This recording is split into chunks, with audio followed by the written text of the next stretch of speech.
or Matthew Farley, I'm sorry, wants to come up.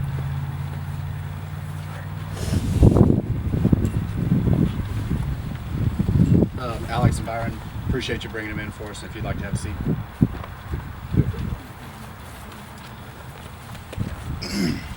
Good afternoon, everyone. For those of you who don't know me, my name is Matt Farley. No, Mark. There you go, I'm sorry. I am Herman's son-in-law. My wife, Christina, is his only daughter. I'd like to thank everyone for taking time out of their schedules today to come and to honor Herman with us. For the past few years, I have had the honor of having Herman live in our home. Christina has provided him with excellent care and quite a few strong arguments. Okay, you getting some amens out there? We are very proud to have had the opportunity to give back to one of America's distinguished veterans. We're very glad that he was able to be with us instead of living out his days in a nursing home. Because to be honest, the nursing home wouldn't have really worked out for him. He was too ornery. Amen. And I know the nurses couldn't have handled it the way that Christina has. He certainly gave her and the caretakers at our home a run for their money. I see all out there. They're all here. He was always making them repot plants, the same plants over and over, repot plants, and rearrange his stuff, and let's go shopping. Some other stuff that I don't really want to know about. He was wearing them out. And raise your hand if you ever heard this from Herman. Well, you see, the thing is... Yeah, everybody. Yeah. Okay, that's what I thought. He enjoyed explaining things to people, no doubt. I know I got my fair share of it as well over the past couple of years. He was wearing these girls out physically, with them chasing him around in his wheelchair, and psychologically with, well, see, here's the thing. Let's go to Sam's and let's get some more potting soil, and let's buy another fish tank, and whatever it is at the time. He loved the plants, and he loved growing things, and he loved those stinking fish tanks that we had too many of. But I'll say this. All of his caretakers, they absolutely loved him. The doctors loved him, his nurses loved him, the caretakers that were at our house, they loved him, everyone did. And I think that speaks volumes to who he was.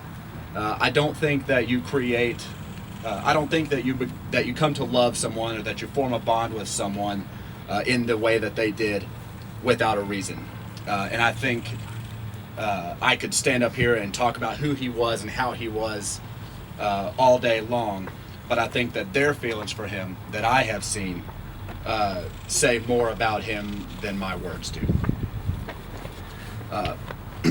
Last year, throughout the spring and summer, we were building a new house. And Herman was already with us at the time. He lived with us at the old house.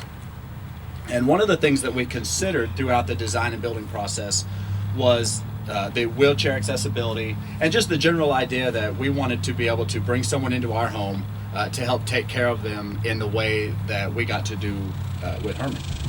Now, because he was there though, he was the first one to use that space, and because he was there during the design process, we had a special consideration in the design of the house just for him.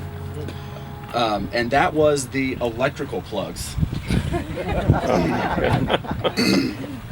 I was questioned pretty hard. I see some smiling faces out there, people who know. I was questioned pretty hard and made fun of quite a bit by the guys who were helping us build our house. Byron, where's Byron? Yeah, there he is. Yeah, Byron's the one that got to wire them all in. Like all of them. Took him a couple days probably. But there is a ridiculous number of electrical plugs in Herman's room and an extra circuit for it. In fact, I counted the other day, there were 38 plugs in his room. So yeah, you say, oh my gosh, and you would think that that was plenty, right?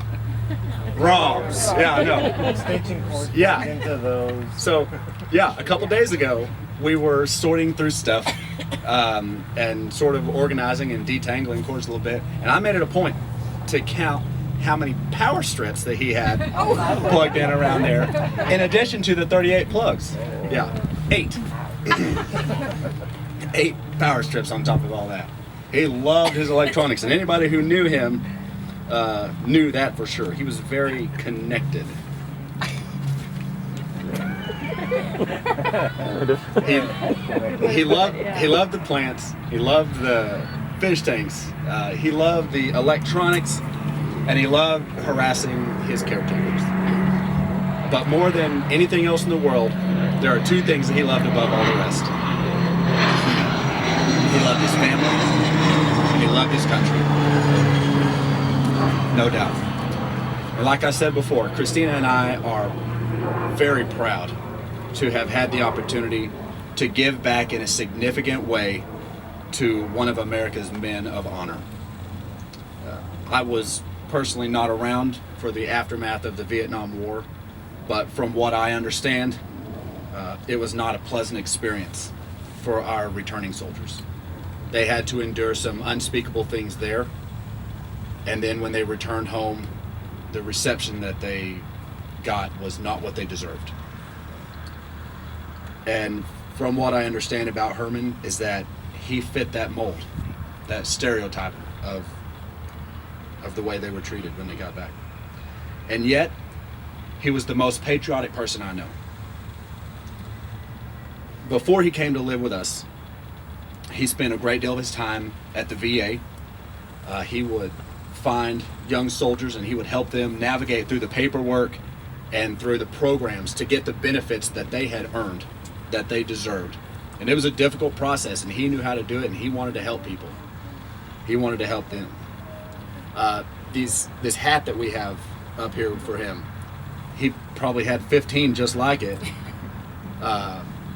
Everything, all of his decorations, all the memorabilia he had was of only 2 things: his family and his country, and combined the 2 anywhere that he could.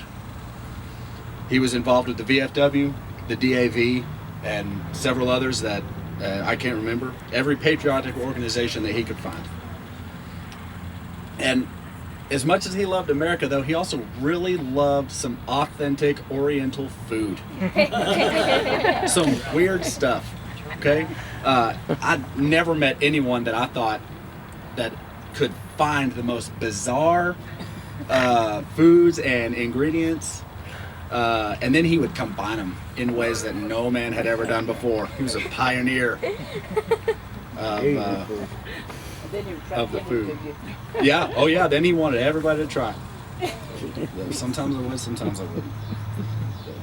But finally, he loved his family. He was very big into photography.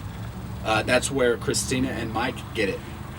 He wanted to capture every moment, every event, and every memory, because he loved to go back through that stuff with you and tell you the story. And he loved to relive all of that stuff and recall all the good times. He spoke pretty often about stories from when he was a kid and then from each generation of his life that he was a part of. And I'm thankful that my daughters were given the opportunity to be with him and to get to know him, because he loved them and they loved him just like everyone else did.